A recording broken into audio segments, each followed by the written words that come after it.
నామానికి స్తోత్రాలు. చేరుకుని వచ్చిన మీ అందరికీ కూడా ప్రభువైన యేసుక్రీస్తు నామమున వందనాలు తెలియజేస్తున్నాం. దేవుని యొక్క వాక్య భాగమును ధ్యానం చేసుకున్నాం. మరి ఇంకొక 2 రోజుల్లో 3వ రోజు వస్తే మనం ఎక్కడ ఉంటాం? దేనిలోకి వస్తాం? 40 రోజుల్లోనికి వస్తాం. ఎంతమంది 40 రోజులు ఉండలేమనుకుంటున్నారు?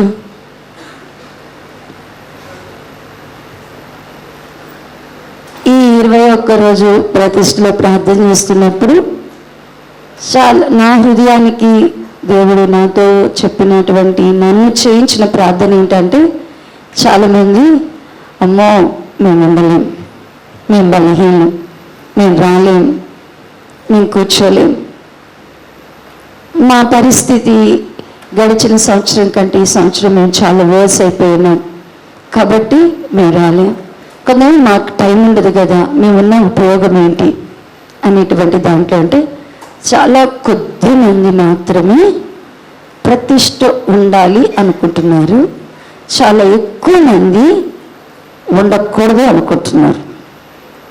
చాలా ఎక్కువ మంది ఉండలేము, ఉండకూడదు అనుకుంటున్నారు. చాలా తక్కువ మంది ఉండాలి, ఉందాము అనుకుంటున్నారు. ఈ దీనిని బట్టి నేను ప్రార్థన చేస్తూ, ఏదేమైనా దేవుడు ఈ కడవరి దినములలో మనందరము కూడా జ్ఞాపకం చేసుకోవాల్సింది, మన మొదటి స్థితి కంటే మన కడపటి స్థితి మరి యోగ్యంగా మారాల. మొదటి స్థితిని దేవుడు చూస్తాడు, బలపరుస్తాడు. మొదటి స్థితి మన ఆత్మీయ జీవితానికి ప్రయోజనమైతే, కడవరి కాలంలో మనం చేసేది దేవుని రాజ్యంలో మనం నిలబడడానికి ఉపయోగపడుతుంది. దేవుని రాజ్యంలో ప్రభు రాకడలో మనం ఉండాలి అంటే, ఈ కడవరి దినాల్లో మనం చేసే శ్రేష్టమైన భక్తి మనకి ప్రయోజనం. మునుపు నువ్వు ఎన్ని 40 రోజులు ఉన్నావో, ఎంతకాలం ఉన్నావో, ఎంత నిష్టగా చేసావో, అది నీ ఆత్మీయ జీవితానికి చాలా ప్రయోజనకరంగా మారింది. నువ్వు ఆత్మలో ఎదిగావు, ఫలాలు పొందుకున్నావు, వరాలు పొందుకున్నావు, దేవునిలో ఆనందించు, నేర్చుకున్నావు. అయితే ఈ కడవరి దినాల్లో నువ్వు చేసే ప్రతిష్ట మాత్రం నిన్ను ప్రభు సన్నిధిలో నిలబడడానికి, రేపు ఆయన రాజ్యంతో వస్తే నేను నిలబెట్టేది మాత్రం ఈ కడవరి దినముల్లో నువ్వు చేసే ప్రతిష్టే. ఈ ప్రతిష్టలో ఉండడానికి బలహీనులు, బలవంతులు, జ్ఞానవంతులు, ప్రయాసలో ఉన్నవారు, ఉద్యోగాల్లో ఉన్నవారు, చదువుకుంటున్నవారు, యవనస్తులు, కన్యకులు, స్త్రీలు, పురుషులని భేదం లేదు. నువ్వు అన్నపానాన్ని మానేయడం, ఉపవాసం అనుకోవడం అనేది నీ భ్రమ. చాలామంది అన్నపానాలు తినకుండా ఉండడమే ఉపవాసం అనుకుంటారు. అన్నపానాలు మానేయడం వలన నువ్వు కొంతవరకే ఆత్మీయంగా బలాన్ని పెంచుకుంటావేమో, కానీ నువ్వు దేవుని కొరకు ఉపవాసం ఉన్నావు అంటే నువ్వు ఏం చేయాలో అది తెలుసుకొని నువ్వు ఉపవాసం ఉంటే అది మరి విశేషంగా నీ జీవితంలో శ్రేష్టమైనదిగా ఉంటుంది. మరి సంఘమంతా కూడా అలాంటి ప్రతిష్టలోనికి, ఉపవాసంలోనికి రావాలని పరిశుద్ధాత్మ దేవుడు కోరుకుంటున్నాడు. కాబట్టి దేవుని సంఘము ఆ ఉపవాస ప్రతిష్టలోనికి సిద్ధపడినట్లుగా దేవుని యొక్క వాక్య భాగమును కొంచెంసేపు ధ్యానం చేసుకుందాం. మొదటి రాజుల గ్రంథము 19వ అధ్యాయము 4వ వచన భాగము నుండి 4వ వచనం, పేజ్ నెంబర్ 300, పేజ్ నెంబర్ 300, పాత నిబంధన పేజ్ నెంబర్ 300, 19వ అధ్యాయము 4వ వచన భాగము నుండి చదువుకున్నాము. తాను ఒక దిన ప్రయాణము అరణ్యములోనికి పోయి ఒక బదిరీ వృక్షము కింద కూర్చుండి, మరణాపేక్ష గలవాడు, యెహోవా, నా పితరుల కంటే నేను ఎక్కువ వాడను కాను, ఇంత మట్టుకు చాలును, నా ప్రాణమును తీసుకొనమని ప్రార్థన చేసెను. అతడు బద్రీ వృక్షము క్రింద పరుండి నిద్రించుచుండగా ఒక దేవదూత వచ్చి అతన్ని ముట్టి, నువ్వు లేచి భోజనము చేయమని చెప్పాను. అతడు చూచినంతలో అతని తల దగ్గర నిప్పుల మీద కాల్చబడిన అప్పమును నీళ్ళ బుడ్డయు కనబడను గనుక అతడు భోజనము చేసి తిరిగి పరుండెను. అయితే యెహోవా దూత రెండవ మారు వచ్చి అతన్ని ముట్టి, నీ శక్తికి మించిన ప్రయాణము నీకు సిద్ధమైనది, నీవు లేచి భోజనము చేయమని చెప్పినప్పుడు అతడు లేచి భోజనము చేసి ఆ భోజనపు బలము చేత 40 రాత్రులు ప్రయాణము చేసి దేవుని పర్వతమని పేరు పెట్టబడిన హోరేబునకు వచ్చి అచ్చట ఉన్న ఒక గుహలో చేరి బస చేశాను. చాలండి, ప్రార్థన చేద్దాం. స్తోత్రము నాయనా, ప్రేమ నమ్మకమైన తండ్రి, పరిశుద్ధుడా, జీవాధిపతి, విన్నవాడన్నవాడా, నీ ఘననామమునకు వేలాది వందనాలు స్తోత్రములు చెల్లిస్తున్నాం. యెరూషలేము ప్రార్థనా మందిరమును ప్రేమించి ఇప్పటి వరకు ప్రభువా, ఆత్మీయ తల్లి డోర్కమ్మ గారిని మొదలుకొని ప్రభువా, నేటి దినము వరకు నీ వాగ్దానము చేసినట్లు శాశ్వతమైన నీ కృపచేత, శాశ్వతమైన నీకు నివాస స్థలముగా నీ మందిరమును మమ్మలను ఏర్పాటు చేసుకొని మీరు మాలో నివసించి సంచరించినట్లుగా మేము నీకు దేవాలయముగా వృద్ధి పొందిన వారమై నీతో కూడా మేము సదాకాలం ఉండవలనని లోకములో అయోగ్యులము, అపాత్రులము, ఘోర ప్రధాన పాపులము, ఎందుకు పనికిరాని వారము, ఏ మంచితనము యోగ్యత లేని వారము అయినను మమ్మలను మీరే ప్రేమించి మీరు మమ్మలను జగత్పునాది వేయబడక మునిపే క్రీస్తు యేసులో మమ్మలను కుమారులుగా కుమార్తెలుగా స్వీకరించి యుక్త కాలమందు మా కొరకు అయా శరీరధారిగా, దాసుడుగా, దీనుడుగా, రిక్తుడుగా వచ్చి శిలువ మరణమంతగా తగ్గించుకొని మా కొరకు ప్రాణాన్ని పెట్టి రక్తమంతా నీరుగా కారణంతగా అయా నీ యొక్క నాయన రక్తాన్ని మా కొరకు చెల్లించి మా పాపములను కడిగి క్షమించి మమ్మల్ని నైనా పరిశుద్ధులుగా, నిరపరాధులుగా, నిర్దోషులుగా తండ్రి ఎదుట నిలబెట్టి రాబోయే నీ రాజ్యం యొక్క మహిమలో మేము ముందున్నట్లుగా నీ దత్తపుత్రాత్మను మాకు అనుగ్రహించి అబ్బా తండ్రి అని మొరపెట్టుకోగలిగిన కుమారత్వాన్ని మాకు ఇచ్చారు. ఏమిచ్చి రుణము తీర్చగలము నాయన. అనుగ్రహింపబడిన ఇంత గొప్ప రక్షణను నిర్లక్ష్యము చేయక మా మొదటి స్థితి కంటేను మా కడపటి స్థితి మరి యోగ్యముగాను, మా మొదటి దినముల కంటేను మా కడపటి దినములు మరి పరిశుద్ధముగా మేము నీ యందు నిలిచి ఉండినట్లుగా, మీరు మాలో ఎల్లప్పుడూ నిలిచి ఉన్నట్లుగా నీ సంఘమునైనా ఆత్మీయంగా వృద్ధి పొందడానికి కృప దయచేయండి.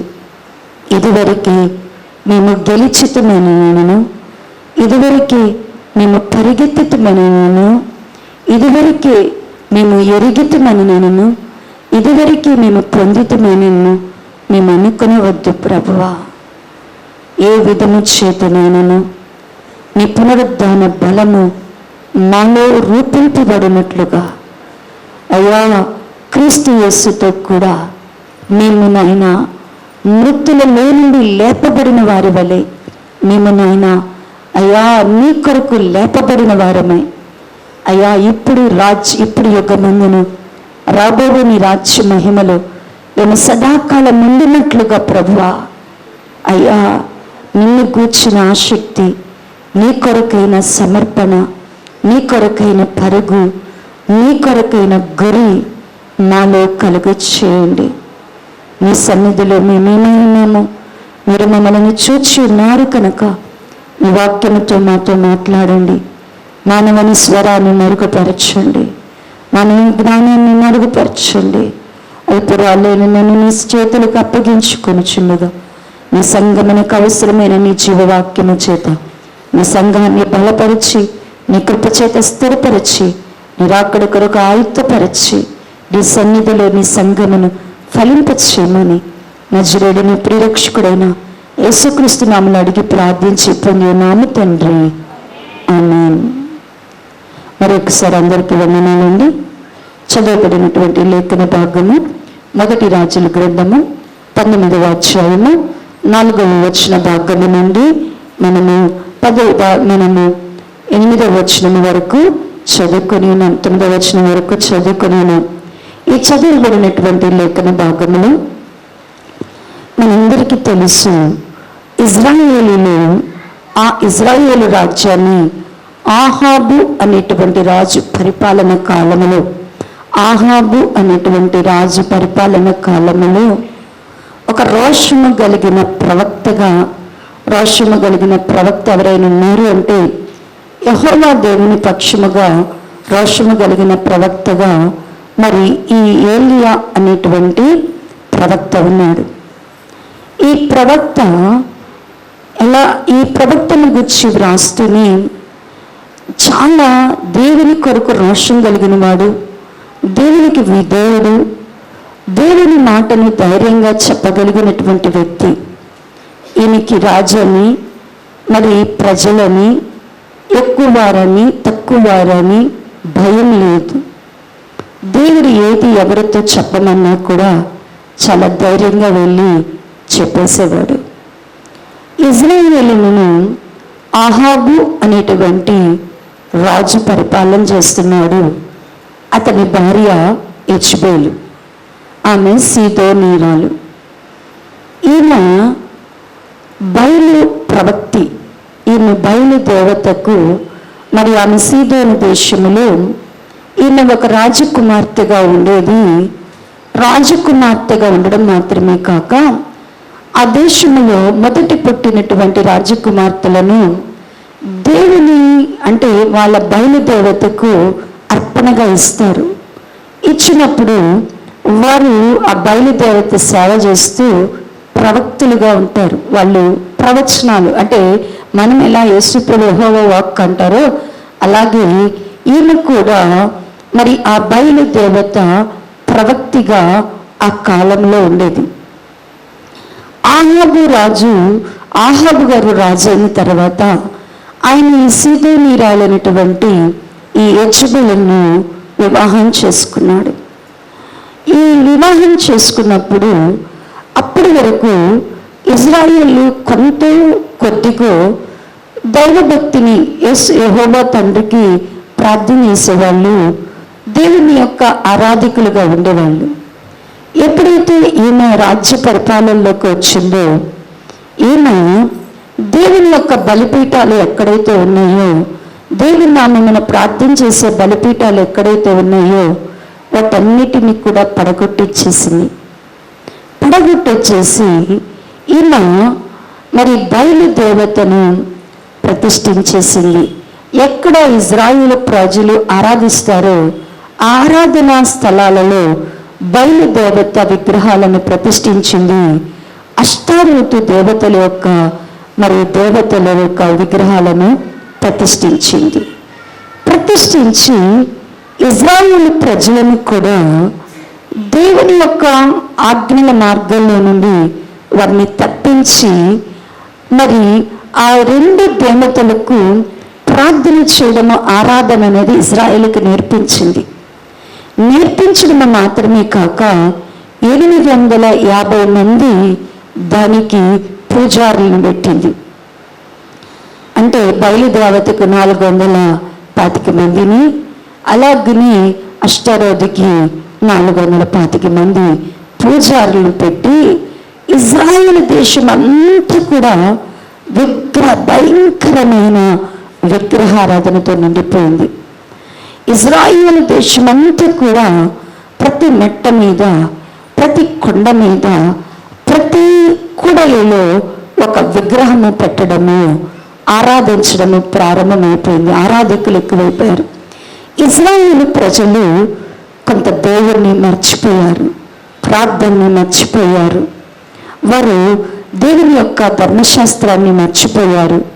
మరి దేవుణ్ణి చాలా దినాలు అంటే ప్రార్థన లేకుండానే, దేవుణ్ణి ఆరాధించకుండానే, దేవుని సన్నిధిలో ఉండకుండానే మందిరానికి పోవాలి అన్న ఆలోచన కూడా మర్చిపోయే అంతగా ఇజ్రాయేల్ అయిపోయారు.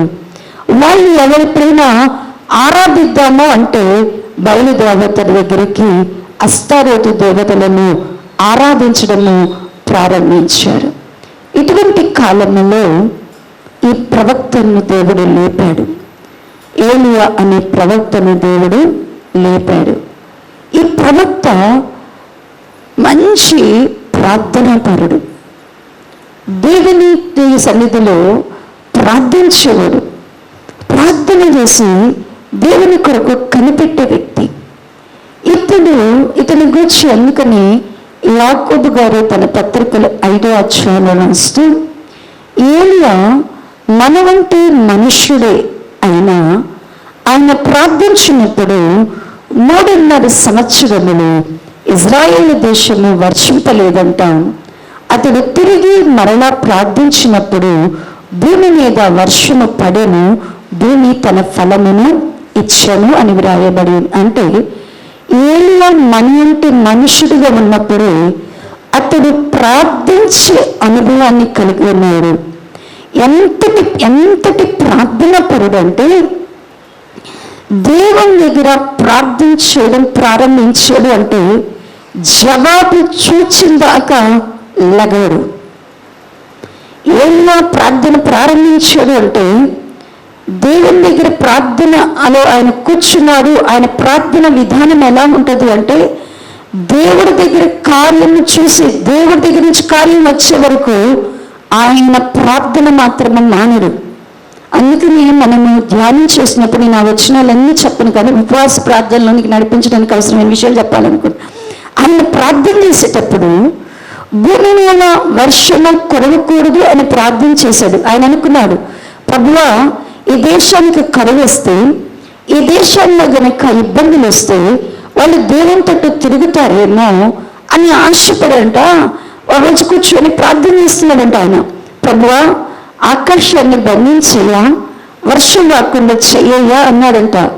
దేవుడంట ఏలియా గారి మనని ఆలకించి భూమి మీద 3.5 సంవత్సరం ఏమి ఇవ్వలేదంట, వర్షం ఇవ్వలేదంట. మనలో ఆయన దేవుని సన్నిధిలోనికి వెళ్ళి ప్రార్థన చేస్తున్నాడంట. అయ్యా భూమి మీద భూమి ఎండిపోయి కరువుతో దేవుని ప్రజలు అల్లాడుతూ అన్నపానములు లేక ఇబ్బంది పడుతున్నటువంటి కాలమును ప్రార్థన చేస్తున్నప్పుడు అంట దేవుడు ఆయన ప్రార్థన చేస్తున్నాడు. ఆహాబుతో చెప్పమన్నాడు, పోయి ఆహాబుతో చెప్పు వర్షం రాబోతుంది అంటే వర్షము రాబోతుందని ఆహాబుకి వర్తమానం చెప్పడానికి వెళ్తే వర్షము వస్తుంది అన్న సమయానికంట ఆయన ప్రార్థన చేస్తుంటేనంట మనం ఇప్పుడు మన ఆకాశం ఎంత బాగా ఎండుతూ ఉందో అట్టందంట ఆయన ప్రార్థన చేస్తుంటే వర్షం పడే సూచనే కనబడతలేదంట. ఆయన కొండ ఎక్కి ప్రార్థన చేస్తున్నాడంట. ఆయన దగ్గర ఉన్న శిష్యుని కలిసి వర్షం వస్తుందా అని అడిగాడంట. లేదయ్యా ఆకాశం తెల్లగా వర్షం వచ్చే సూచన కనపడతలేదు అన్నాడంట. మళ్ళా ప్రార్థన చేశాడంట.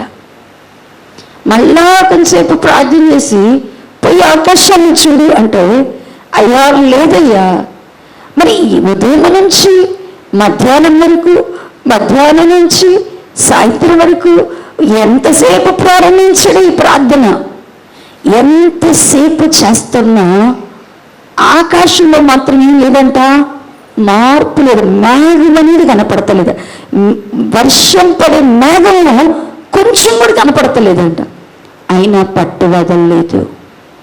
7 మారులు సాగిల పడుతూ ప్రార్థన చేసిన వ్యక్తి మేఘం వచ్చినాగా ప్రార్థన చేశాడు, వర్షం దిగినాగా ప్రార్థన చేశాడు. అంతటి పట్టుదల కలిగిన వాడు ఏలియా గారు. ఈయన ప్రార్థన జీవితంలో పట్టుదల కలిగిన వాడు, దేవుని పక్షంగా రోషం కలిగిన వాడు. దేవుని పక్షంగా ఏముందంట ఆయనకంట, రోషం ఉందంట. ఎలా అంటే ఇజ్రాయేలు ప్రజలు జీవము కలిగిన దేవునిని విడిచిపెట్టి వాళ్ళు 2 తలంపుల మధ్యకు వెళ్ళిపోయారు.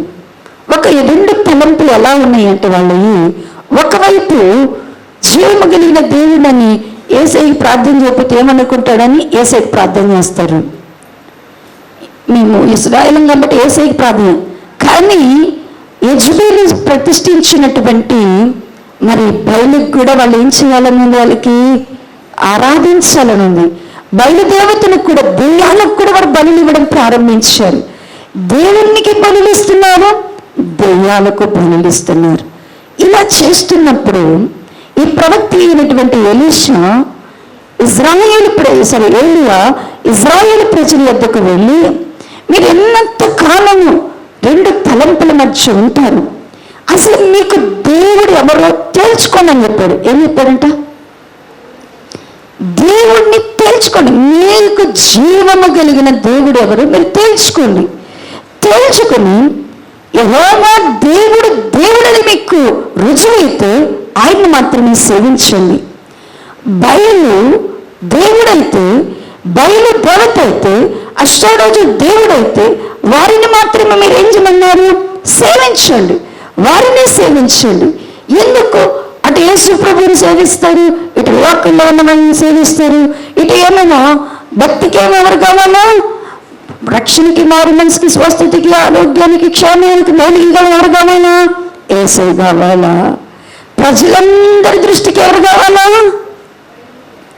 లోకములో ఉన్న దేవుళ్ళు, దేవతలు కావాలా?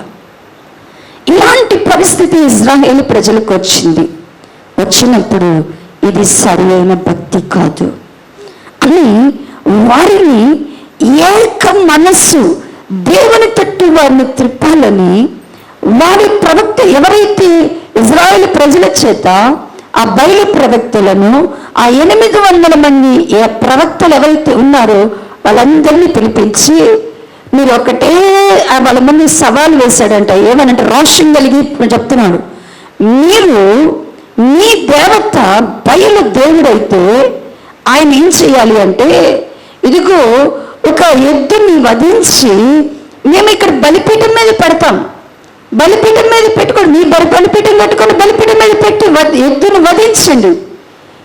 ఎవరైతే ఆకాశము నుండి అగ్నిని పంపి ఆ బలిపీఠం మీద ఉన్నటువంటి పశువును అంటే వధ పశువుని ఎవరైతే బలి పశువును వధింపచే అగ్నితో కాలుస్తారో మళ్ళీ దేవుడు మొదటి ఛాన్స్ మీకు ఇస్తాడు, ఆ తర్వాత మేము తీసుకుంటామని ఆ బయలు ప్రవక్తలకు మరి సవాలు విసిరినప్పుడు బయలు ప్రవక్తలు కూడా అంట వాళ్ళందరూ కూడా ఉదయాన్నే రెడీ అయిపోయారంట.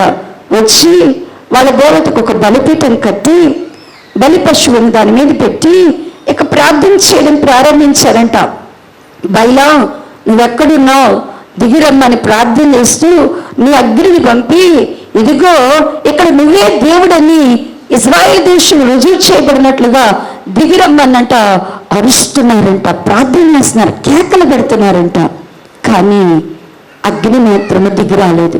ఇంకా వాళ్ళకి రోషం మండంట, ఇంకా వాళ్ళకి రోషం ఎక్కువైపోయంట.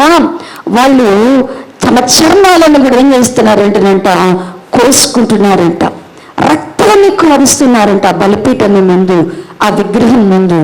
అయినా కూడా అగ్ని రాలేదు. అప్పుడు సాయంత్రం అయిపోయినాక వాళ్ళు అలసిపోయారు. ఇక సాయంత్రానికి వారు అలసిపోయిన తర్వాత అప్పుడు ఏలియా గారు వచ్చి అన్నారు, ఇక చాలు మీది అయిపోయింది కదా, ఇప్పుడు మేము చేయమంటారని.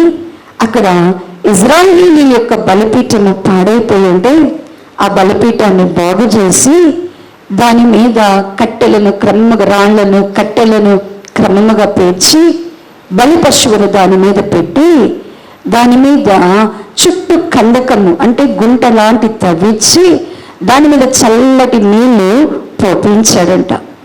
ఆ మొత్తము అంటే బలి పశువు తడిచిపోయేటట్లుగా, కట్టెలు తడిచిపోయేటట్లుగా, కందకము దాకా ముద్దయ్యేటట్టుగా వాటిని తడిపించాడంట. తడిపించి ఇప్పుడు ప్రార్థన చేస్తున్నాడంట, ఆకాశమందున దేవా, అబ్రహాము దేవా, ఇస్సాకు దేవా, ఇజ్రాయేలు దేవా, నువ్వు నిజముగా దేవుడై ఉన్నాడని, నీ ప్రజలు నీ మార్గములు తెలుసుకోవాలని, నువ్వు ఉన్నవాడవు అనువాడవని దేవుని ప్రజలు తెలుసుకున్నట్లుగా ప్రార్థన ఆలకించి అగ్నిని పంపమన్నప్పుడు ఆకాశము నుండి అగ్ని వచ్చి ఆ బలి పశువును బలిపీఠము క్రింద మటుకు కాల్చినప్పుడు ఇజ్రాయేలు ప్రజలు దేవుని తట్టు తిరగడానికి, అంటే అప్పటి వరకు యెజ్బేలుకును అహాబునకు భయపడి బయలే దేవుడు అని చెప్పేవారు ఇక కేకలు వేస్తున్నారంట. ఏమని అంటే కనుక యెహోవాయే దేవుడు అని మాత్రమే కాక ఆ బయలు ప్రవక్తలందరినీ కూడా చంపించేశాడంట ఈ ఏలియా గారు. చంపించినప్పుడు ఇక్కడ వరకు ఏలియా గారి యొక్క బలం కనబడుతుంది. ఆ దేశంలో ఆయన రోషం కలిగిన ప్రవక్తగా, ధైర్యవంతుడైన ప్రవక్తగా, ఒక దేవుని మాటను స్పష్టంగా చెప్పగలిగిన ప్రవక్తగా కనబడతాడు. ఎప్పుడైతే ఈ బయలు ప్రవక్తలను చంపించిందో యెజబెలు అనేటువంటి ఈ ప్రవక్తగా ఉన్న రాణి ఒక తీర్మానం చేసిందంట. ఏమని తీర్మానం చేసిందంటే, నేను ఎట్టి పరిస్థితులలో ఏలియా అనే ప్రవక్తను చంపేస్తాను, అతన్ని చంపకపోతే ఆమె ప్రమాణం చేసేసిందంట. ఆ సమయంలో ఏలియా గారంట అలసిపోయి ఇప్పటి వరకు ఇజ్రాయేలీలకి రాజుకి చెప్పి చెప్పి చెప్పి చెప్పి చెప్పి అలసిపోయాడు. ప్రోత్సహించి బలపరిచి అలసిపోయాడు. ఎంత చెప్పినా ఇంకేం చేసినా దేవుని ప్రజలలో, దేవుని విషయంలో స్థిరత్వం లేదు, దేవుని పిల్లల్లో స్థిరత్వం లేదు, దేవుని పిల్లల్లో రోషం లేదు, దేవుని పిల్లల్లో ప్రార్థన లేదు, దేవుని పిల్లలలో ఏ విధమైనటువంటి ధైర్యం లేదు. ఇంకేం చేసినాను ఇశ్రాయేలు ప్రజలు ఏ రోజు భక్తి ఎట్టుందంటే, ఈరోజు ఉద్యోగపరిస్తే ఉద్యోగం ఉంటారు, మళ్ళీ ఇంటికి వెళ్ళగానే సప్పగా చల్లారిపోతారు. అందరూ పూరి లాంటి వాళ్ళు అనమాట. పూరి లాంటి వాళ్ళు ఎట్లా అంటే నూనెలో వేసినంతసేపు పెట్టుంటారు, పొంగుతారు. నూనెలో నుంచి చల్లనాడిపోగా నెట్టయిపోతున్నారు, మెత్తగా. ఇది అది ఎట్టుంటుందంటే కనుక మనకే తినాలనిపించదు చల్లారిపోయినాక. అట్లాంటి వాళ్ళు అయిపోయారు ఇజ్రాయేల్ ప్రజలు. నేను ఏం చేయలేను ప్రభువా, ఇంతకాలం నేను పోరాడాను, ఇంక నా వల్ల కాదనుకొని ఒక బదరి వృక్షం క్రిందకి వెళ్ళి కూర్చున్నాడట. కూర్చొని ప్రార్థన చేస్తున్నాడు. ఏమని ప్రార్థన చేస్తున్నాడు అంటే కనుక, ప్రభువా ఇప్పటి వరకు నేను మాత్రమే రోషం కలిగి ఈ యొక్క ఇజ్రాయేల్ దేశంలో ఆహాబు యొక్క అక్రమమును, యెజబెలు యొక్క అక్రమాన్ని ఎదిరించాను, ఇజ్రాయేల్ ప్రజలకు బోధించాను, హెచ్చరించాను, ఇంత నేను చేశాను. నా వల్ల కాదు, నేనేమి ఇస్తాను, నా ప్రాణం చూసుకో ప్రభువా, నేనేమి ఇవ్వగలనంటే నా వల్ల కాదు, ఇంకా నేను పోరాడలేను అనుకొని నా ప్రాణం తీసుకో ప్రభువా అని, నా ప్రాణం నేను చూడలేనయ్యా ఈ బాధ. ఆమె ఎవరో నన్ను చంపడానికి వచ్చేది, ఆమె చేతిలో చచ్చేది ఏంటి, నేను నా ప్రాణాన్ని నువ్వే తీసుకో ప్రభువా అని ప్రార్థన చేస్తుంటే దేవుని దూత దిగి వచ్చి తట్టి లేపి చక్కగా పొయ్యి పెట్టిందంట. దేవుని దూత ఒక పొయ్యి పెట్టి ఒక అప్పం చేసి నీళ్ళు బుడ్డ ఇచ్చి పెట్టిందంట. తినమనంగా ఆయన అంటే అలిగి పడుకున్నాడు దేవుడి మీద. ఏలియా గారు దేవుడి మీద అలిగి చచ్చిపోతారని అన్నం తినకుండా ఏం చేశాడు, పడుకున్నాడు. పడుకుంటే దేవుని దూత బలపరిచి ఆహారం పెట్టిన తర్వాత మళ్ళా నిద్రపోతున్నాడంట. అప్పుడు దేవుని దూత మాట్లాడుతుంది, ఏలియా లేదు అన్నాడు కదా. దేవుని దూత తట్టి లేపి ఇదిగో అన్నాడు కదా, ఎందుకు పడుకున్నావు, తిని బలపరచబడ్డావు కదా, ఇప్పుడు నువ్వు చాలా ప్రయాణం చేయాల.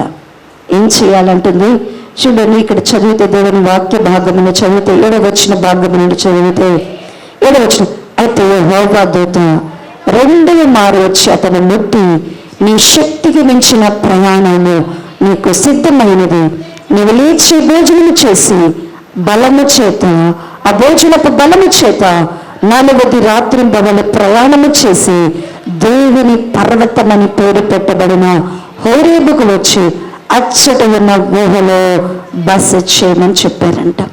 చూడండి దేవుడు ఏమని చెప్తున్నాడు. దేవుని దూత ఏమంటుందంటే, అతనికి ఆహారాన్ని పెట్టి బలపరిచిన తర్వాత అంటున్నాడు కదా, నీ శక్తికి మించిన ప్రయాణం చేయాలా. ఎన్ని రోజులు చేయాలా? 40 రాత్రులు 40 పగళ్ళును చేయాలా. ఇదే ఉపవాసం. ఉపవాసము అంటే ఏంటి అంటే, ఉపవాసము అంటే ఏంటంటే మన శక్తికి మించిన ప్రయాణం మనం చేసేది. మన శక్తితో కాదు, మన బలముతో కాదు, మన జ్ఞానముతో కాదు, మన శక్తికి మించిన ప్రయాణము చేయడానికి ఒక్కరోజు ఆహారం పెట్టి ఆ ఆహారంతో బలం తెచ్చుకొని నీ శక్తికి మించిన ప్రయాణం ఏం చేయాలా. ప్రియ దేవుని బిడ్డలారా, ఈరోజు ఎంతమంది మాకు శక్తి లేదనుకుంటున్నారు, మేము బలహీనం అనుకుంటున్నారు, మేము నడవలేమనుకుంటున్నారు, మేము రాలేమనుకుంటున్నారు. దేవుడు ఖచ్చితంగా మీతోనే మాట్లాడుతున్నాడు. పగలు రాత్రి మీ శక్తికి మించిన ప్రయాణం ఏం చేయాలంటే దేవుని పిల్లలు చేయాల. ఉపవాసం చేయడము అంటే, ఉపవాసం ఉన్నాము అంటే మన శక్తితో మనం చేసేది కాదు. మనం ఆరోగ్యవంతులని ఉపవాసం ఉంటే అది ఉపవాసం అనిపించుకోదు. మనకన్నీ అనుకూలం ఉంటే ఉపవాసం చేస్తే అది ఉపవాసం అనిపించుకోదు. ప్రతికూలమైన పరిస్థితుల మధ్య కూడా ఒక దేవునితో ఉపవాసం అంటే దేవునితో ప్రయాణించడం. ఎక్కడ దాకా ప్రయాణం చేయాలి అంటేనంట, దేవుని కొరకు ప్రయాణించడం. ఉపవాసం అంటే ఏంటంటే 40 రోజుల ఉపవాసం అంటే ఏంటి? దేవుని కొరకు ప్రయాణం చేయడం. ఎక్కడి దాకా ప్రయాణం చేయమంటున్నారంటే పరిశుద్ధ పర్వతం అనబడినటువంటి హోరేబు దగ్గర అక్కడ దాకా చేయాలని. అక్కడ దాకా చేయడానికి ఎన్ని రోజులు పట్టిద్దంట? అందుకని 40 రోజులకు ఒక ప్రత్యేకత ఉంది. 40 రోజులకు బైబిల్ వాక్యంలో 40 రోజులకు ఒక ప్రత్యేకత ఉంది. 40 రోజులు ఉపవాసం ముగ్గురున్నారు. 40 రోజులు ఉపవాసము ముగ్గురున్నారు. వాళ్ళల్లో మోషే గారు 2 సార్లు ఉన్నారు, ఏలియా గారు 1 సారి ఉన్నారు, యేసుక్రీస్తు ప్రభువారు 1 సారి ఉన్నారు. ఆ తర్వాత శిష్యులైనటువంటి వారు ఉంటూనే 50 రోజులు ఉపవాసం. 40 రోజులను ప్రారంభించారు, కానీ వాళ్ళు 50 రోజులు ఉన్నారు. ఆ తర్వాత ఉపవాసము అనేది దేవుని ప్రజల యొక్క భక్తి జీవితంలో వాడుకైపోయినది. ఉపవాసము అనేది వాడుకని. అయితే ఉపవాసము 40 రోజులు వీరు ముగ్గురు ఉన్నారు. కానీ 40 రోజులు ఒక ప్రాముఖ్యత ఉంది. 40 అనే దానికి ఒక దేవుడి యొక్క సంఖ్య, దేవుడు యొక్క నిర్ణయించిన సంఖ్య 40 రోజులు. అందుకని నోవహు కాలములో భూమి మీద వర్షం, నోవహుకు దినములలో భూమి మీద వర్షము 40 రోజులు పడింది. నోవహు కాలంలో మొట్టమొదట భూమి మీద వర్షం ఎన్ని రోజులు పడిందంటే 40 రోజులు పడింది. మరలా ఆ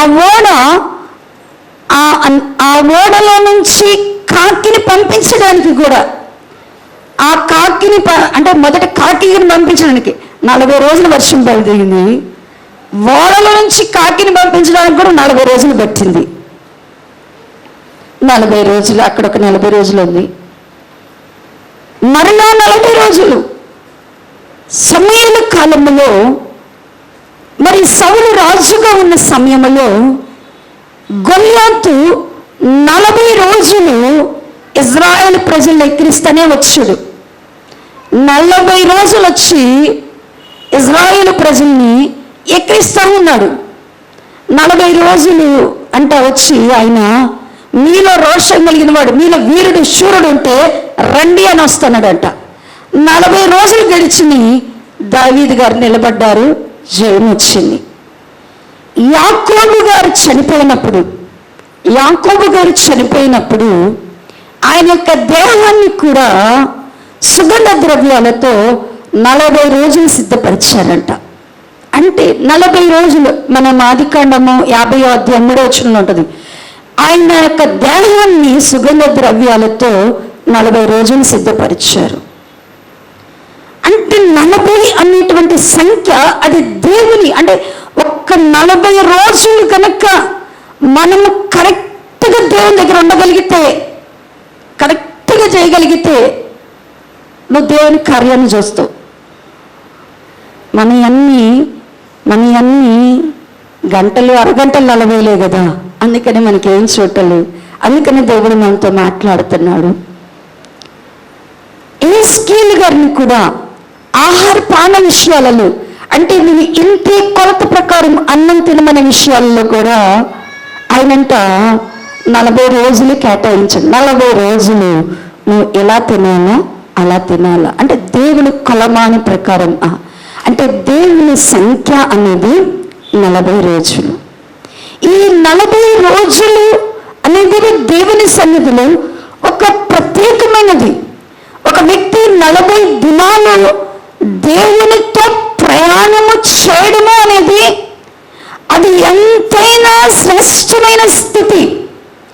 ఒక వ్యక్తి 40 దినాలు, ఇక్కడ చూడండి, ఏలియా గారితో దేవుని దూత చెప్తుంది, నీ శక్తికి మించిన ప్రయాణం ఉంది. నీ శక్తికి మించిన 40 రోజులు ప్రయాణం. ఇజ్రాయేల్ని కూడా ఐగుప్తు దేశంలో నుంచి కనానికి ఎన్ని రోజులు వెళ్ళిపోవచ్చు? 40 రోజులే. వాళ్ళకి టైం దేవుడు. కానీ వాళ్ళు మాట వెనుకబడేదానికి వాడిని ఎన్ని సంవత్సరాలు తిప్పాడు దేవుడు? 40 రోజులు తిప్పాడు.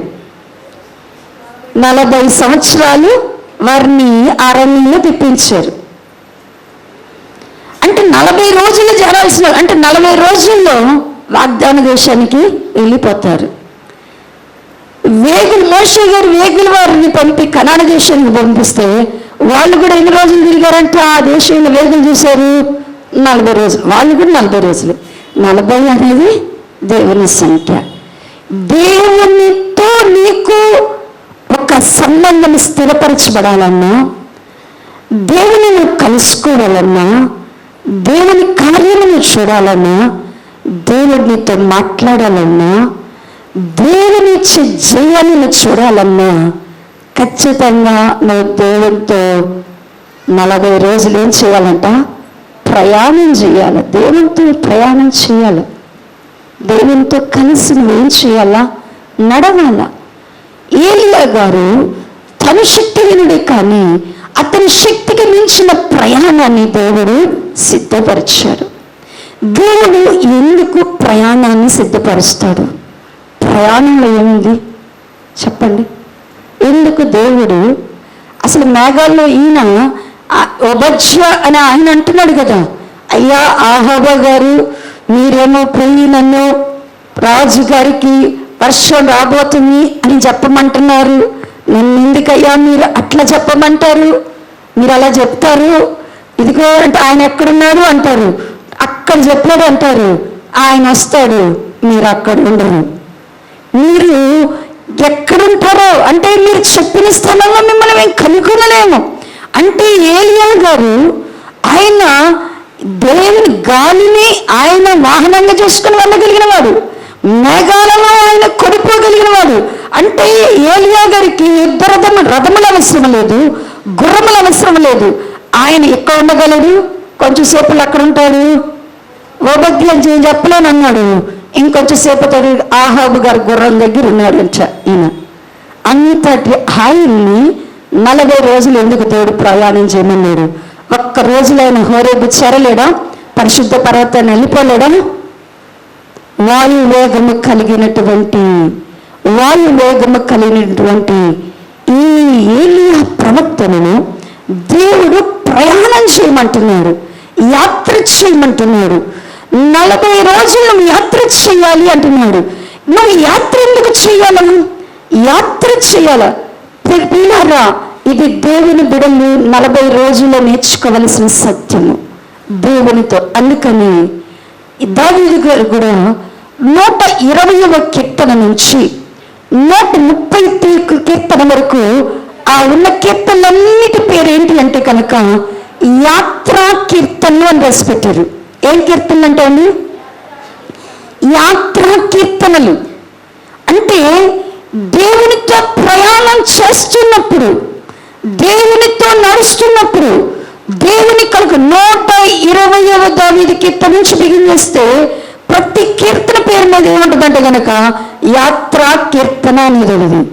యాత్ర ప్రయాణం చేసే వాళ్ళకు, దేవునితో ప్రయాణం చేసే వాళ్ళ యొక్క అనుభవాలు వేరుగా ఉంటాయి. దేవునితో నడవని వారి యొక్క అనుభవాలు వేరుగా ఉంటాయి. అన్నపానాలు మానేసి కూర్చునే వారి యొక్క అనుభవాలు వేరుగా ఉంటాయి. అన్నపానాలు మానేసి ఉపవాసం చేస్తారు కొంతమంది, దేవునితో నడవరు. ఏం చేస్తారు? మేము ఉపవాసం ఉన్నామండి అని ఏం చేస్తారు? దేవునితో యాత్ర చేయకుండా ఉదయం నుంచి 3 గంటల వరకు, 4 గంటల వరకు, 6 గంటల వరకు, 7 గంటల వరకు ఏమీ తినరు, కానీ దేవునితో ప్రయాణం చేయరు.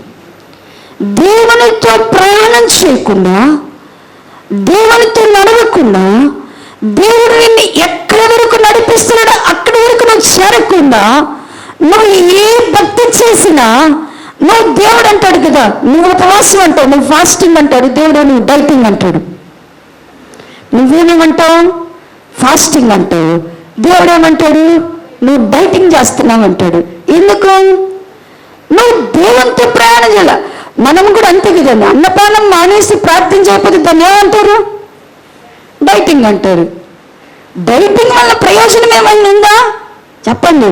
ఒకవేళ మీ కొవ్వు కరిగిద్దేమో, ఒళ్ళు కరిగిద్దేమో, పొట్ట కరిగిద్దేమో, ఇది కరిగించుకుంటామేమో, కానీ ఆత్మలో ఏమాత్రము వృద్ధి మాత్రము పొందలేము. 40 రోజులు ప్రయాణము దేవుని ఏలియగా శక్తికి మించిన ప్రయాణం చేస్తున్నప్పుడు ఒక్కొక్క అనుభవం. అందుకనే అంటాడు కదా, యాత్ర చేయు కీర్తనలు దేవుడు దావీదు గారి చేత, భక్తుల చేత, సొలొమోను గారు కూడా చేశారంట. యాత్ర చేసేటువంటి ఆ సమయంలోనంట పరిశుద్ధాత్మ దేవుడు వారికి నేర్పించే అనుభవాలు బహు శ్రేష్టంగా ఉంటాయి. మీరు చదవండి 120వ కీర్తన నుంచి మీరు తర్వాత దేవుని చిత్తమైతే 40 రోజులు ఇది దేవుడు మనకి ధ్యానింపజేయాలి. 139 వరకు కూడా అక్కడ వరకు ఉంటాయి, కానీ 34 వరకు యాత్ర కీర్తనలను రాస్తారు. అవన్నీ కంటిన్యూషన్. ఈ 121 కీర్తన నుంచి చదువుతుంటే ఒక్కొక్క కీర్తన ఒక్కొక్క అనుభవం. నువ్వు చేసే ప్రతి ప్రార్థనకి, ఈ రోజు నువ్వు ఏడ్చే ప్రతి ప్రార్థనకి ఈ కీర్తనలో నీకు సమాధానం ఉంటుంది. ఇప్పుడు మనం అన్నాం, అయ్యా మనకి ఎక్కడ కొండలు తట్టు కనులెత్తున్నాం, సహాయం ఎక్కడి నుంచి, ఎక్కడొచ్చింది ఈ ప్రార్థన అంతా ఎక్కడి నుంచి వచ్చింది?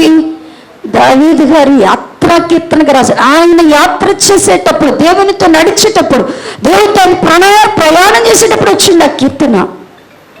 అయ్యా నీ తట్టు మా కన్నులెత్తుచున్నాము, ఆకాశమందున దాసురుడా నీ తట్టు మా కన్నులెత్తుచున్నాము.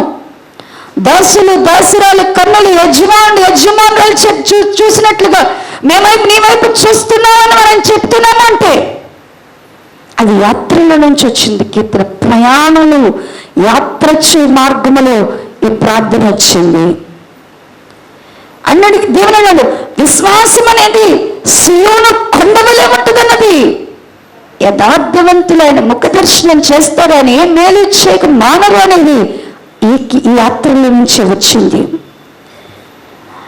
కన్నీటితో విత్తువాడు సంతోషగానంతో పనులు కోయగలడు.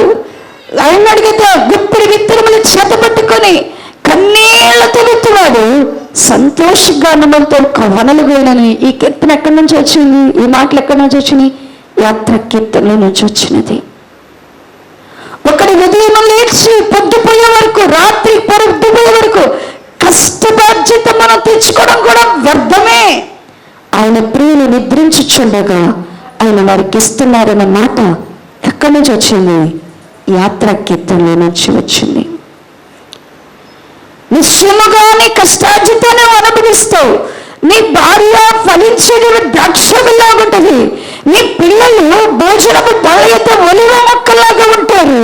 సియోనులో నుండి నీ దేవుడు ఇలాగునైన ఆశ. ఎక్కడి నుంచి వచ్చింది ఈ దీవెన? యాత్రలో నుంచి వచ్చింది. దేవుని బిడ్డలు తప్పని అయ్యా నీ అందు భయభక్తులు నిలిపినట్లుగా నీ వద్దకు వచ్చి వారికి క్షమాపణ దొరుకుతుంది అని చెప్తూ, ఉదయం కొరకు కావలి వారు కనిపెట్టుకున్నట్టు కంటే ఎక్కువగా దేవా, మా ప్రాణము నీ కొరకు కనిపెట్టుచున్నది. నీ ఇశ్రాయేలు యెహోవా యొద్దనే విమోచనము కలుగుతున్నది. ఆయన మీద నువ్వు ఆశ పెట్టుకో, ఆయన మీద ఆశ పెట్టుకో. ఎక్కడి నుంచి వచ్చింది కీర్తన? యాత్రలో నుంచి వచ్చింది. ఇది మొదలుకొని మీ దేవుడైన యెహోవా మిమ్మల్ని ఆశీర్వదించును గాక. ఈ కీర్తన ఎక్కడి నుంచి వచ్చింది? యాత్రలో నుంచి వచ్చింది. అంటే దేవుని పిల్లలు దేవునితో ప్రయాణం చేస్తా ఉంటే నీ జీవితానికి భరోసా దొరికిద్ది. నా 40 దినాలు దేవుని సన్నిధిలో ఉపవాసం ఉంది, దేవుని సన్నిధిలోని దేవుని కొరకు రాత్రి పగలు ఆయనతో నువ్వు నడవగలిగితే ఖచ్చితంగా నీకేం దొరుకుతుంది అంటే దేవుడు నీ ఎడల చేయబోయేటువంటి కార్యం ఏంటో, దేవుడు నీ జీవితంలో చేయబోయే కార్యం ఏంటో నీకు అర్థమైతే. చాలామందికి ఉపవాసం అంటే చాలా వాడుకైపోయింది, అలవాటైపోయింది. తినకుండా ఉండడం, ఏదో కుదిరితే రావడం, వెళ్ళిపోవడం. ఇది కాదండి. ఉపవాసం ఉన్నాము అంటే దేవుడు నీతో మాట్లాడే వరకు, దేవుడు నిన్ను కలుసుకునే వరకు నువ్వు చేసేది, దేవునితో కలిసి చేసే ప్రయాణమే ఉపవాసం. దేవుని కలుసుకోవడానికి నువ్వు చేసే ప్రయాణమే ఉపవాసము. ఈ ప్రయాణంలో ఈ అనుభవంలో కూడా మనం వెళ్తామంటే ఈ ఒక్క మాట చెప్పి ముందుకు వెళ్ళిపోదాం. మరి కీర్తనల గ్రంథము 84వ కీర్తన, 84వ కీర్తన, కీర్తనలు 84వ అధ్యాయము 4వ వచన భాగం నుండి చదవండి. నీ మందిరమునందు 497వ పేజీ, 497. నీ మందిరమునందు నివసించి వారు ధన్యులు, వారు నిత్యము నిన్ను స్తుతించుదురు. నీ వలన బలమునందు మనుషులు ధన్యులు, యాత్ర చేయు మార్గములు వారికి అతి ప్రియములు. ఎవరికంటండి అతి యాత్ర చేసే మార్గాలు ప్రియములు?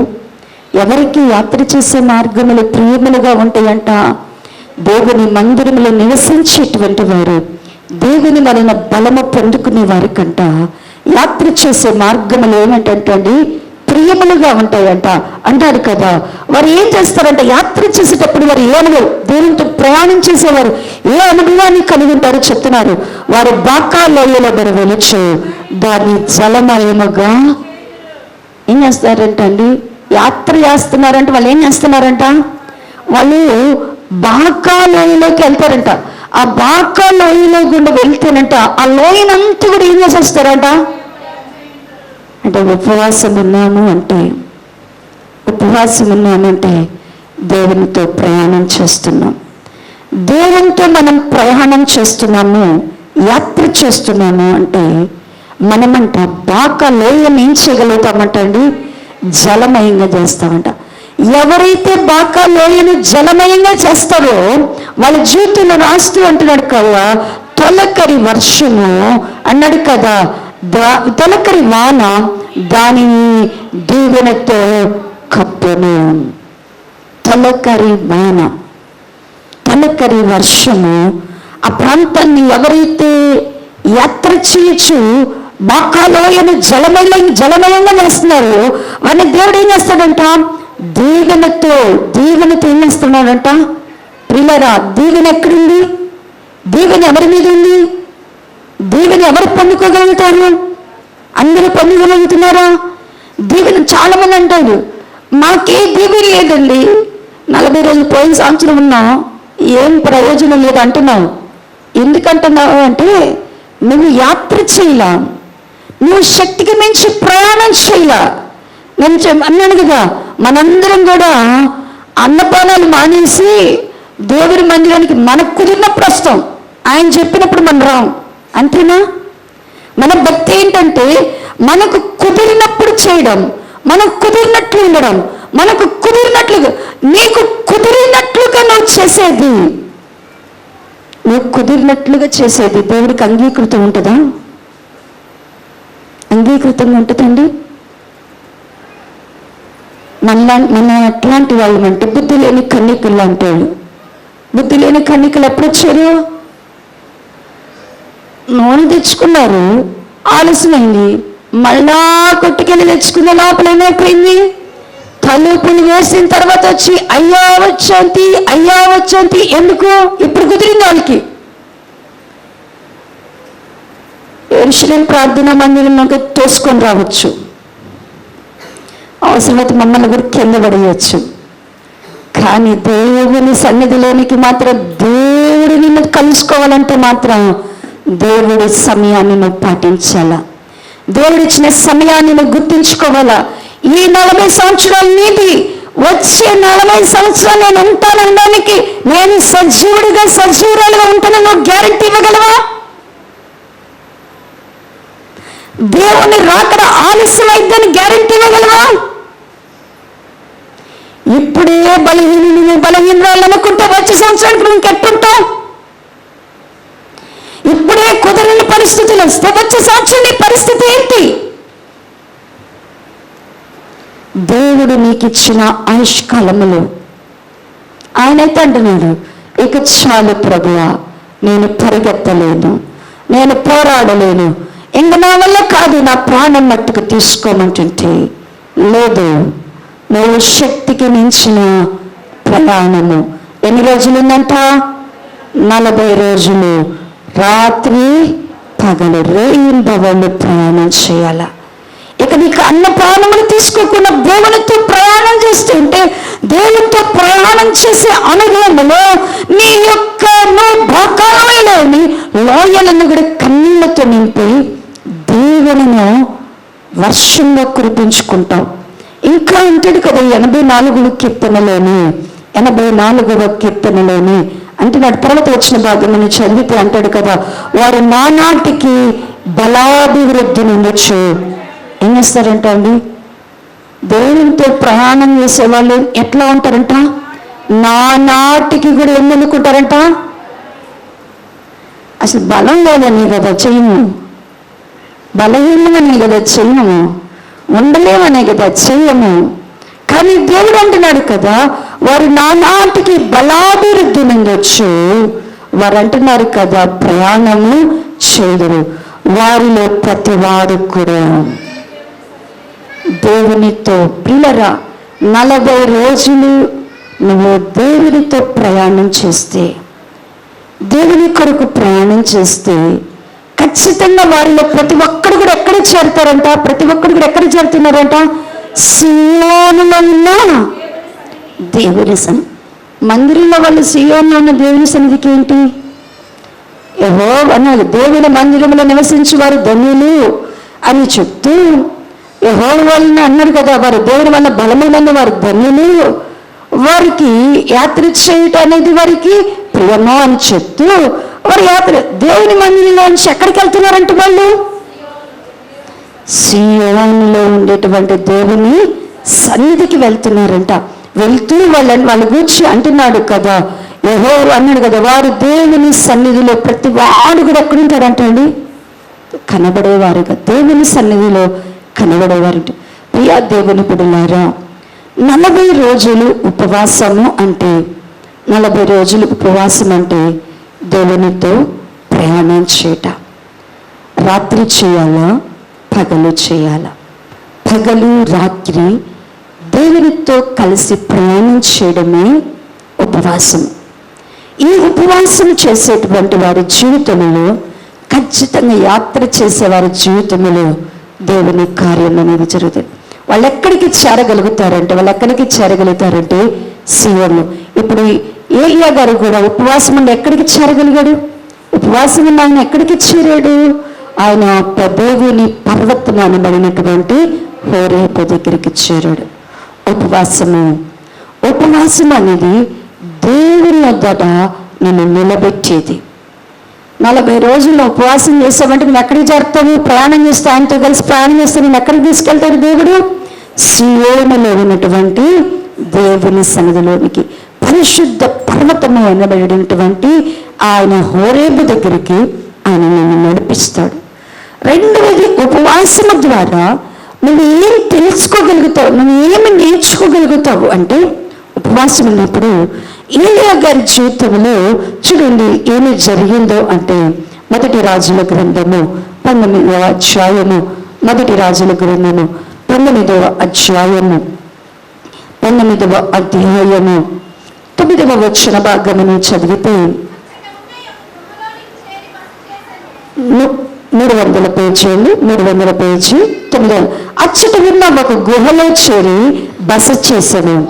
యెహోవా వాక్కు అతనికి ప్రత్యక్షం, ఏలియా ఇచ్చట నీవేమి చేయుచున్నావని అతనిని అడగగా అతడు, ఇజ్రాయేలు వారు నీ నిబంధన త్రోసివేసి నీ బలిపీఠములను పడగొట్టి నీ ప్రవక్తలను ఖడ్గము చేత హతము చేసి సైన్యములకు అధిపతి దేవుడకు యెహోవా కొరకు మహారోషము గలవాడనే నేను ఒక్కడును మాత్రమే మిగిలి ఉండగా వారు నా ప్రాణము కూడా తీసివేయటకై చూచుచున్నారని మనవి చేసెను. దేవుడేమో అడుగుతున్నాడు, అన్నాడు కదా, ప్రయాణం దూతను 40 రోజులు ప్రయాణం చేయించి హోరేబు కొండ దగ్గర చేర్చి అక్కడ గుహలో బస చేస్తుంటే దేవుడు ఏలియా గారు అన్నాడు, ఏలియా ఈ గుహలో నువ్వేం చేస్తున్నావు? ఏం చేస్తున్నావంటే ఆయన చెప్పుకొస్తున్నాడు ఆయన బాధ అంతా. ఏమని చెప్తున్నాడు? నేనొక్కడిని మాత్రమే మిగిలానయ్యా, నేనొక్కడి మాత్రమే రోషం కలిగిన వాడినయ్యా. ఇజ్రాయేలు దేశంలో దేవుని ప్రజల నిబంధన మీరు ఏలినారు, వారి బలిపీఠాలను పడగొట్టారు, వారు పాడైపోయిన ఆత్మీయ జీవితం కలిగి ఉన్నాను, నేను మాత్రం రోషం కలిగి ఉన్నాను, నేను ఒక్కడిని మిగిలిన్నాను. నేను నీ పక్షంగా ఎవరు ఎంతమంది మిగిలిన్నారు?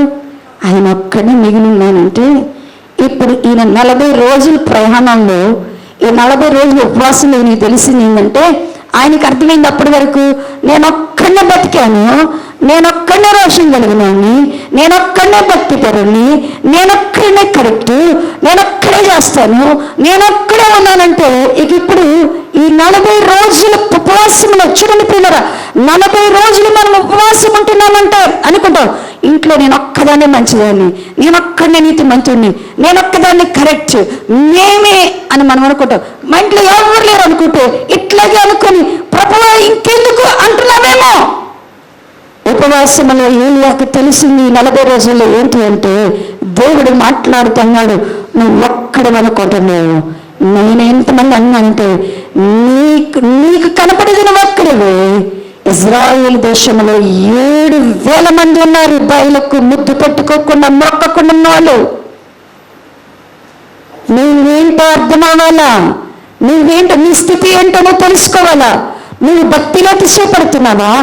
విశ్వాసం బట్టి అన్నికనన్నా నడుకగా పౌలు గారు ప్రాస్ట్ అంటాడు, నేను ఇదివరకే గెలిచితున్నాను, ఇదివరకే నేను పొందుతున్నాను, ఇదివరకే నేను సంపూర్ణుడయ్యానని నేను అనుకోవట్లేదు.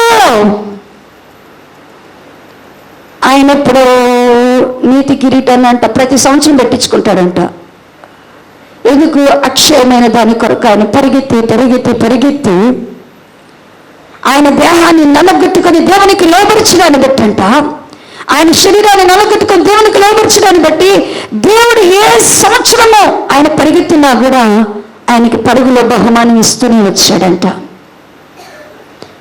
ఆయన సంపూర్ణుడవడానికి కొరకంట, సంపూర్ణ సిద్ధి పొందడానికంట తనకేదేది లాభ సాధనమో అవన్నీ నష్టపరుచుకున్నాడంట. ఆయనకి ఏది లాభ సాధనమో నష్టపరుచుకున్నాడు. అతి శ్రేష్టమైన దేవుని జ్ఞానాన్ని తెలుసుకోవడానికి అవన్నీ వదులుకున్నాడు. సంపూర్ణ సిద్ధి పొందాడు. అయినా కూడా అంటున్నాడు కదా, వెనుకున్న వాటిని మరచి నేను ఇదివరకు గెలిచాను, పొందాను. నాకు 15 ఏళ్ళకి పరిశుద్ధాత్మ వచ్చిందండి. ఏది ఇప్పుడు ఆత్మ? ఇప్పుడు ఆత్మ ఏది? నాకు 22 ఏళ్ళకి దర్శనాలు వచ్చినాయండి. ఏదొక దర్శనం చెప్పు ఇప్పుడు. అంటే నేను అప్పుడు ఆత్మ పొందుకున్నాను, నేను అప్పుడు దర్శనం చేశాను, నేను అప్పుడు 2015లో వాక్యం చెప్పాను. ఏది ఇప్పుడు వాక్యం? మనమే అప్పుడు కాదు మాట్లాడాల్సింది, ఇప్పుడు నువ్వు వచ్చున్నావు. అప్పుడండి 3 గంటలు ప్రార్థన చేస్తాను, మరి ఇప్పుడు ఎవరు వద్దన్నాడు? అసలు నేను 3 గంటలు చేయొద్దమ్మా అన్నాడు? చెప్పండి. అప్పుడు గురించి మాట్లాడాల్సిన అసలే అప్పుడే. ఇప్పుడు నువ్వేమై ఉన్నావో నీకు తెలియాలి అంటే, నువ్వెంత భ్రమలో ఉన్నావో నీకు తెలియాలి అంటే, నువ్వెంత అతిశయంలో ఉన్నావు నీకు తెలియాలంటే, నువ్వెంత పడిపోయి ఉన్నావో నీకు తెలియాలంటే, నీలో ఎన్ని లోపాలు ఉన్నాయో తెలియాలంటే ఖచ్చితంగా నీకు ఉపవాసం కావాల్సిందే. ఉపవాసం ఎందుకు కావాలా? ఇప్పుడు ఏమర్థమైంది? నేను ఒక్కడిని మాత్రమే రాష్ట్రం కలిగిన వాడిని, నేనొక్కడి మాత్రమే నీ పక్షంగా ఉన్నాను, నేనొక్కడి మాత్రమే నీ కొరకు నేను బ్రతికి ఉన్నాను, నేనొక్కడిని మాత్రమే విగ్రహాలకు మొక్కలేదు, నేనొక్కడే సేవ చేశానంటే దేవుడు అంటున్నాడు కదా, ఇదిగో బయలు దేవతలకు మొక్కనటువంటి 7,000 మంది ఉన్నారు. ప్రియులారా, నీకు తెలుసా? నిన్ను నువ్వు తెలుసుకోవాలి, నువ్వేంటో నువ్వు తెలుసుకోవాలా. నేను ఈ రోజున నీ స్థితి ఏంటో నీకు తెలుసుకోవాలంటే, నువ్వు మరలా పరిగెత్తాలి దేవుని కొరకంటే, మరలా సంపాదించుకోవాలి దేవుని కొరకంటే, మరలా గెలవాలి దేవుని కొరకంటే, మరలా ఆయన రాజ్యంలో ఉండాలంటే ఈ ఉపవాసం నీకు కావాలి. ఈ ఉపవాసం నీకు కావాలి. ఆయనతో ప్రయాణం చేయడానికి నువ్వు సమర్పణ చేసుకోవాలా. 2024 సంవత్సరం వరకు మర్చిపోండి. 2024 సంవత్సరం వరకు నీ జీవితంలో నేను భక్తి, విశ్వాసము, ఉపవాసము, కన్నీరు ఇవి మర్చిపో. ఈ సంవత్సరం నువ్వు ఫలించడానికి నువ్వు బాకానే లోయను జలమయంగా చేయడానికి నిన్ను నీవు ప్రతిష్ఠించుకోవాలా.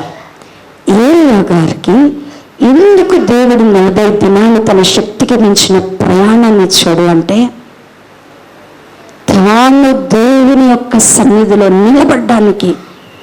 అంటే తనెంత జ్ఞానంగా చచ్చిపోతాను అంటుంటే నువ్వు ముందు ఎక్కడ నిలబడాలని తెలుసుకోగలిగాడు. ఆయన 40 రోజులు ప్రయాణం చేస్తే కానీ ఆయన ఎక్కడికి చేరటలేదు. అప్పటి వరకు ఇక్కడ ఉన్న వ్యక్తి నిమిషములో వేరొక స్థలంలో ఉండగలిగిన వ్యక్తి ఒకానొక సమయంలో ఎక్కడ ఆగిపోయాడు అంటే, కనీసము నడవలేని వాడుగా ఉన్నప్పుడు, అంటే ఎంత పడిపోయినప్పుడు ఆ క్షణంలో దేవుడు నన్ను బలపరిచి 40 రోజులు ప్రయాణం చేయాల్సి వచ్చింది. ప్రియులారా, నీకు కూడా దేవుడు ఇది రాబోయే 2025వ సంవత్సరము ప్రతిష్టలోనికి 40 దినములోనికి దేవుడు సంఘాన్నంతటిని, స్త్రీలని కాదు, పురుషులని కాదు, యమనస్తులని కాదు, మరి ఎవరిని కాదు, బలహీనుడని లేదు, బలవంతుడని లేదు, దేవుడు నిన్ను ప్రయాణం చేయించడానికి దేవుడు ఇష్టపడుతున్నాడు. నీ శక్తికి మించిన నువ్వు హోరేబు కొండ దగ్గర, పరిశుద్ధ పర్వత దగ్గర నిలబడాలా. నీ స్థితి నువ్వు తెలుసుకోవాలా. నువ్వు సరి చేసుకుని ఆయన సీయోనులో నువ్వు ఉండడానికి ఈ 40 రోజులు అవసరం. 40 రోజులు ఎందుకు చేయాలి అనుకుంటే, కొంతమందికి ఉంటుంది, మీరు చేశారు కమ్మా, అందరు చేశారుగా, ఏం సాధించారు వెంటనే ఉంటుంది. 40 రోజులు చేశారు కదా, అక్కడ ఉన్న వాళ్ళు చాలా మంది చేశారు కదా, అదే కదా, సేవకులు చేశారు కదా, ప్రతిష్ఠింపు అభిషేకం వాళ్ళు చేశారు. మీరేం పొందారు? మిమ్మల్ని వాళ్ళెవరు చూడమన్నారు? ఎవరిని చూడమన్నారు? నువ్వు కరెక్ట్గా ఎవరి కోసమో దేవుని పిలుపుని వక్రీకరించొద్దు. ఎవరి కోసమో దేవుని యొక్క ఏర్పాటుని నువ్వు అడ్డగించవద్దు. నీ జ్ఞానముతో దేవుడు నిన్నైతే ఫ్రెష్గా మళ్ళీ ఏం చేయమంటున్నాడు? ఇదే మొదటిసారి నువ్వు ఉపవాసం ఉన్నట్టుగా ఉండు. నువ్వేంటో నీకు అర్థమవుతుంది. ఉపవాసము రెండవది దేని కొరకు ఉపవాసం చేయాలి అంటే, ఉపవాసం ఎందుకు కొరకు చేయాలి అంటే ఆత్మలో బలం పొందుకోవడానికి. ఆత్మ బలపరచబడాలి అంటే ఖచ్చితంగా సంఘానికి ఏం కావాలా? ఉపవాసం ఉండాలి. ఎన్ని రోజులు ఉపవాసం ఉండాలి ఆత్మ బలపరచబడాలంటే? యేసుక్రీస్తు ప్రభువారి లెక్క లూకాసు వార్త 4వ అధ్యాయ భాగంలో యేసుక్రీస్తు ప్రభువారికి కూడా 40 దినములను ఉపవాసం ఉంది. ఆయన ఎన్ని రోజులు ఉపవాసం ఉన్నారంటే యేసుక్రీస్తు ప్రభువారు కూడా ఎందుకు 40 రోజులు ఆయన ఉపవాసం ఉన్నారు? ఆత్మలో ఆయన బలం పొందుకోవడానికి. ఎందుకంటే ఆత్మలో బలము, ఆత్మకి ఎప్పుడు బలం వస్తుంది అంటే బాగా మనం తింటే రాదు. ఉపవాసం ఉపవాసం చేసి దేవునితో సహవాసం చేస్తే, యేసుక్రీస్తు ప్రభువారంట 40 దినాలు ఉపవాసం చేయడానికి ఆయన అరణ్యంలోనికి వెళ్ళిపోయారంట. ఎక్కడికి వెళ్ళారంట అండి? ఆయన అరణ్యంలోనికి వెళ్ళిపోయారంట. అరణ్యంలోనికి వెళ్ళి ఆయన అన్నపానములు ఏమీ పుచ్చుకోకుండా 40 దినాలు ఉపవాసం ఉన్నారంట. ఆయన ఉపవాసం ఉన్నప్పుడు ఆయన యొక్క ఆత్మ బలమును ఆయన పరీక్షింపరచుకోవడానికి ఆయనంట ఎవరి చేత శోధింపబడ్డానికి ఇష్టపడ్డారు అంటేనంట, అపవాది చేత శోధింపబడ్డాను. యేసుక్రీస్తు ప్రభువారు ప్రియులారా, సాతాను శోధనను జయించాలా, సాతాను యొక్క దురాశలకు జయించాలా, సాతాను వేసే ధనాపేక్షను జయించాలా, సాతాను వేసేటువంటి నొప్పు ఘనతలు ఈ లోకంలో ఏది గొప్పదో దానిని దేవుని కొరకు జయించాలి అంటే ఖచ్చితంగా నీకు ఏం కావాలి అంటే ఉపవాసం కావాలా. ఉపవాసము లేకుండా నువ్వు నీ శరీరాన్ని జయించలేవు. ఉపవాసము లేకుండా లోకాన్ని జయించలేవు. ఉపవాసము లేకుండా ఈ లోకపు యొక్క ఐశ్వర్యాన్ని, ధనమును, అధికారమును, ఈ లోకం ఇచ్చేటువంటి నొప్పును, ఘనతను జయించాలి అంటే ఖచ్చితంగా నీకేం కావాలా? ఉపవాసం కావాలా. చాలా మంది పంటలు కదా, అందుకని నేను ఉండలేనండి, నాకు బీపీ అండి, నాకు షుగర్ అండి, నాకు థైరాయిడ్ అండి, నాకేమండి ఇంకేదో అండి అంటాం. కానీ ప్రియులారా, దేవుని శక్తి ఇస్తాడు. దేవుని బిడ్డలకు దేవుని శక్తిని ఇస్తాడు. ఆయన ఇవ్వకపోతే ఆయన మాట చెప్పడు. నరుడు రొట్టె వలన మాత్రమే కాదు, ఆయన దేవుని మాట వలన జీవిస్తా. ఆయన మాట నీలోకి వచ్చిన రోజున నువ్వు రెట్టింపు శక్తితో దేవుని సన్నిధిలో నిలబడగలుగుతావు. ఉపవాసం ఉండడానికి దేవుని ప్రజలు ప్రతిష్ఠించుకోవాలా. ఉపవాసం ఉండడానికి ఎందుకు? నీ శరీరానికి సహకరించటలా, నీ యొక్క అన్నపానములు నీకు సహకరించటలా, నీ తిండిని నిన్ను దేవునికి లోబరిచేటలా, నీ శరీరము నీకు దేవునికి లోబరిచేటలా, లోకము నిన్ను దేవునికి లోబరిచేటలా, సాతానుడు నిన్ను దేవునికి లోబరిచేటలా. వీటన్నిటిని జయించాలంటే ఆత్మలో ఏం కావాలా? బలం కావాలా. ఆత్మ వలన బలం ఎప్పుడు పొందారు యేసుక్రీస్తు ప్రభువారు? 40 దినములు రాత్రి పగలు, పగలు రాత్రి. యూదులకి దినము రాత్రి పగలు ఉంటుంది, అందుకని బైబిల్ అట్లా రాస్తారు. రాత్రి పగలు రేయింబవళ్ళు దేవునితో మనం సహవాసము చేయాలి. మోషే గారు కూడా 40 రోజుల ఉపవాసమును ఆయన చేశాడు. 2 సార్లు చేశాడు. ఆయన ఎందుకు 2 సార్లు చేశారు అంటే, మొదటిది దేవుడు ఆయనను 40 రోజులు ఆ సినాయి పర్వతం మీదకి తీసుకొని వెళ్ళి ఆయనంట దేవుడు తన ప్రజలు నేర్చుకోవలసినవి, దేవుని ప్రజలు తాము చేయవలసినవి ఏమిటో, దేవుని ప్రజలమైన మనము దేవుని చిత్తమును తెలుసుకోవాలి. నీ ఎడల దేవుని చిత్తం తెలియాలా, సంఘం ఎడల దేవుని చిత్తం తెలియాలా, కుటుంబం ఎడల దేవుని చిత్తం తెలియాలా. ఎవరు చెప్పాలి ఇది? ఎప్పుడు చెప్తాడు? సామ్రాజ్యం గారికి ప్రార్థన చేసి చెప్పండి అమ్మ ఏం చేయమంటారు అంటారు. ఎంత ఎంత వివేకమైన ప్రశ్న ఇది. జ్యోతిర్మయ్య గారు చెప్తారు ఏం చేయమంటారమ్మా అంటారు. ఇప్పుడు నిమిషంలో అటు నేను కళ్ళు మూస్తే మీరు ప్రార్థన చేయరు, అటు కళ్ళు మూసి ఏం చేయాలా? నేను చెప్పాలి మీరేం చేయాలి అనేది. మీరేం చేయరు. ఇప్పుడు జరగలేదు అనుకోండి, ఇప్పుడు ఎవరు చెప్పింది జరగలేదు? సేవకులు చెప్పింది జరగలేదే కదా, సేవకుల్లో దేవుడు లేడనే కదా. అసలు దేవుడు నీ ఎడల దేవుని చిత్తం నీకు తెలియాలి అంటే నువ్వు దేవుని సన్నిధిలో 40 రోజులు ఖచ్చితంగా ప్రార్థించేయి. పగలు రాత్రి, పగలు రాత్రి, పగలు రాత్రి. రాత్రి మాత్రమే కాదు, పగలు మాత్రమే కాదు, 1/2 గంట విజ్ఞాపన చేసే వాళ్ళు 40 రోజులు మందిరానికి రాకపోవడమే బెస్ట్. ఎందుకు? ప్రార్థనలో వెళ్ళిపోయే వాళ్ళకి మందిరాల్లో ఉండకపోవడమే బెస్ట్. మీరు ఇంకెళ్ళి చేస్తారా? నిజంగా నిజం చెప్పండి, ఇంట్లో వెళ్ళి చేస్తారా? ఇక్కడ చేయరు, ఇంట్లో చేయరు. ఎందుకు అన్నపానాలు మానేసి ఎందుకు దేవుని ఆత్మను మనం ఎంత క్షోభింపజేయాలా? ఇక్కడ చేయము, అక్కడ చేయము, మళ్ళీ ఎందుకు ఉపవాసం ఉందామంటాం? మీరు ఖచ్చితంగా నియమబద్ధకముగా చేయాల. 40 రోజులు ఉపవాసము. మోషే గారంట దేవుని సన్నిధిలో పగలు రాత్రి దేవునితో సహవాసం చేస్తున్నాడు. దేవుడు మోషే గారితో మాట్లాడుతున్నాడు. మోషే గారు దేవుని చెప్పింది ఆలకిస్తా ఉన్నాడు.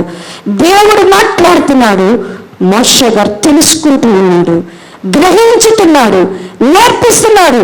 40 రోజులు ఆయన విన్న మాటలు, ఆయనకి పుస్తకం ఇచ్చాడు రాసుకోవడానికి.